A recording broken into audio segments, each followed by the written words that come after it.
नमस्कार, मैं वृंदा और मैं शिवम। आप सभी का स्वागत करते हैं रेडियो भारती के स्पेशल शो जिसका नाम है अक्टूबर त्योहारों का महीना। जैसा कि हमने आपसे वादा किया था कि हम आपको करवाएंगे रूबरू अक्टूबर के हर एक दिन से। तो बस हम आ गए हैं आपको रूबरू कराने 10 अक्टूबर से, यानी कि नवरात्रि का 8वां दिन, जिसे हम अष्टमी बोलते हैं। आज नवरात्रि के 8वें दिन माँ दुर्गा के 8वें रूप का पूजन होता है। माँ दुर्गा का 8वां रूप है महागौरी का, जो हमेशा शुद्ध और पवित्र रूप में पूजी जाती हैं। माँ महागौरी के रूप में शांति, शुद्धता और प्रगति का संदेश छुपा होता है। माँ महागौरी का रूप अति सुंदर और श्वेत वर्ण का है, जो हमेशा अपने भक्तों को प्रेम और करुणा का वरदान देता है। इनकी पूजा से मनुष्य के जीवन में सभी दुखों को, पापों को अंत करने की शक्ति मिलती है और सौभाग्य का उदय होता है। कहा जाता है कि माँ महागौरी ने अपने कठिन तपस्या के बाद भगवान शिव को अपने पति के रूप में पाया था।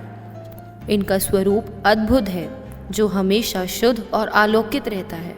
माँ महागौरी के चरणों में अपने आप को अर्पित करने से भक्तों के जीवन में सभी शुद्धता का प्रवेश होता है और सभी मनोकामनाएं उनकी पूरी भी होती हैं।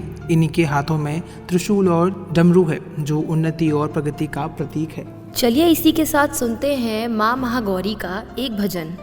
मैं परदेसी हूँ, पहली बार आया हूँ, दर्शन करने मैया के दरबार आया हूँ। पहली बार आया हूँ, पहली बार आया हूँ।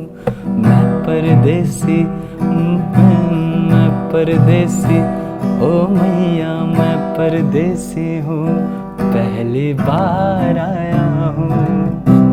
दर्शन करने मैया के दरबार आया हूँ।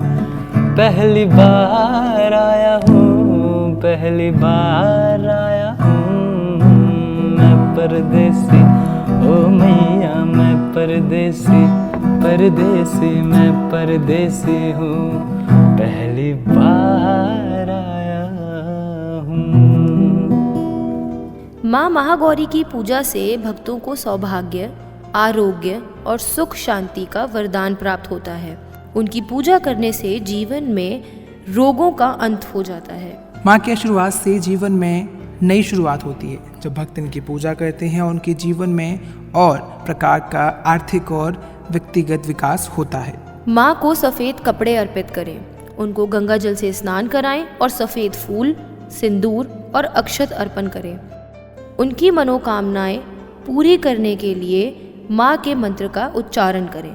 इनको नारियल और सफ़ेद मिठाई का भोग लगाएं और उनसे सुख, शांति और प्रगति का आशीर्वाद पाएं। इन सभी श्वेत वस्तुओं के अलावा माँ महागौरी को सफ़ेद फूल जैसे कि चमेली या मोगरा अर्पण करना अति शुभ होता है। माँ की पूजा से भक्तों को जीवन में पवित्रता, शुद्धता और उन्नति का अनुभव होता है। बस इसी के साथ मैं शिवम और मैं वृंदा लेते हैं आपसे विदा, इसी वादे के साथ कि आप बने रहेंगे रेडियो भारती के साथ। जी हाँ, रेडियो भारती के विशेष कार्यक्रम जिसका नाम है अक्टूबर त्योहारों का महीना। मिलते हैं कल माँ के एक और रूप से आपको रूबरू करवाने। तब तक के लिए धन्यवाद।